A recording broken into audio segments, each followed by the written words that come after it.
Good evening, students. Welcome back to my YouTube channel, Do Your English. Students, after your recommendation, today I bring for all of you one interesting story as well. That name is The Swallow and the Crow, means एक अबाबिल और एक कौवे की कहानी. So, without getting late, you must promise before to me that after listening this story, you will surely like, subscribe, and share this channel as much as possible. So, without getting late, let's start. Once a proud swallow lived on a large tree. एक बार की बात थी, एक अबाबिल पंछी एक बहुत ही विशाल पेड़ पर रहता था. He liked his colorful feathers and his long tail. और वह अपने पंखों को और अपने पूंछ को बड़ा ही पसंद करता था. One day he saw a crow and thought, how dull this bird is. All his feathers are black. एक दिन उसने एक कौवे को देखा और मन में सोचा कि कितना कमजोर पंछी है ये और इसके पंख भी कितने काले हैं. He looked at himself lovingly and admired. उसने अपने आप को प्यार से देखा और अपने ही मन में प्रशंसा करने लगा. His own feathers. अपने ही पंखों की प्रशंसा करने लगा मन ही मन. Just then the crow flew and sat on the same branch as the swallow. उतने में उड़ते हुए कौवा वहां से उसके पास आ गया और उसी के बगल में उसी शाखा पर आकर बैठ गया, बिल्कुल उस छोटे पंछी अबाबिल की तरह. The swallow said, all your feathers are black and your tail is so short.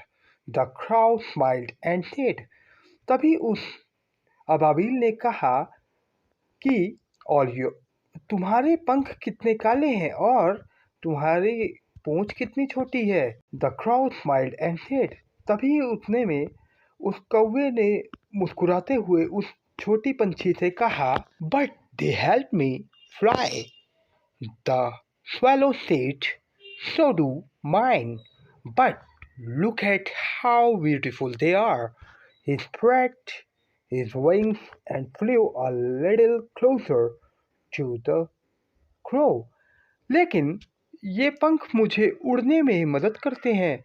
और उतने में उस छोटे पंछी ने कहा कि ऐसे ये पंख मेरे भी काम करते हैं जैसे तुम्हारे पंख काम करते हैं. But look at how beautiful they are. लेकिन तुम मेरे इन पंखों को देखो कि ये कितनी सुंदर लग रहे हैं. He spread his wings and flew a little closer to the crow. उसने अपने छोटे पंखों को फैलाया और कौवे के सामने फड़फड़ाने लगा और उसको दिखाने लगा. The crow saw that the swallow had lots of blue feathers. उस कौवे ने देखा कि उस छोटे अबाबिल में उसके पंख में बहुत सारे नीले कलर हैं and some white, और कुछ सफेद कलर हैं and pink ones too, और कुछ गुलाबी कलर से भरे पड़े हैं उसके पंख. He looked at his own feathers and thought, it's true. और उसने अपने पंखों को देखा और उसने मन ही मन सोचा कि वो छोटा पंछी ठीक कह रहा है, अबाबिल ठीक कह रहा है. The swallow's feathers are really colorful. उस छोटे पंछी अबाबिल के पंख तो वास्तव में बहुत ही ज़्यादा रंग बिरंगे हैं. The crow said, swallow, you are right. उस कौवे ने कहा कि पंछी तुम ठीक कह रहे हो. You have lovely feathers and a long tail. तुम्हारे पास वास्तव में बहुत अच्छे पंख हैं और एक बड़ी सी चोंच है. But only in summer. लेकिन सिर्फ गर्मी के लिए है ये सब.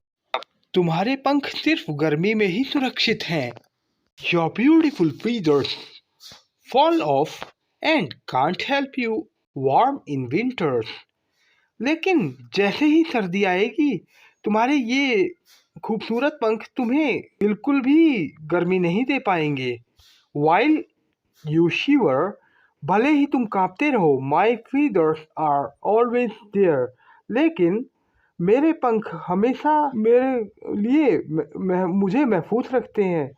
They keep me warm in the cold winters, और वे पंख मुझे गर्म भी रखते हैं भले ही कितनी सर्दी हो। So students, the moral of the story is we should not teach any of the person whether that may stronger or that may weak. हमें किसी भी जीव जंतु प्राणी मनुष्य को नहीं सताना चाहिए, भले ही वो कमजोर ही क्यों ना हो, क्योंकि भगवान ने सबको अलग अलग शक्तियाँ दी हैं।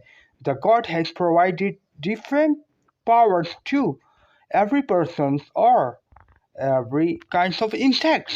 I hope you liked this story as my previous ones. So, without getting late, don't forget to like, subscribe, and share this funnier and this moral one story.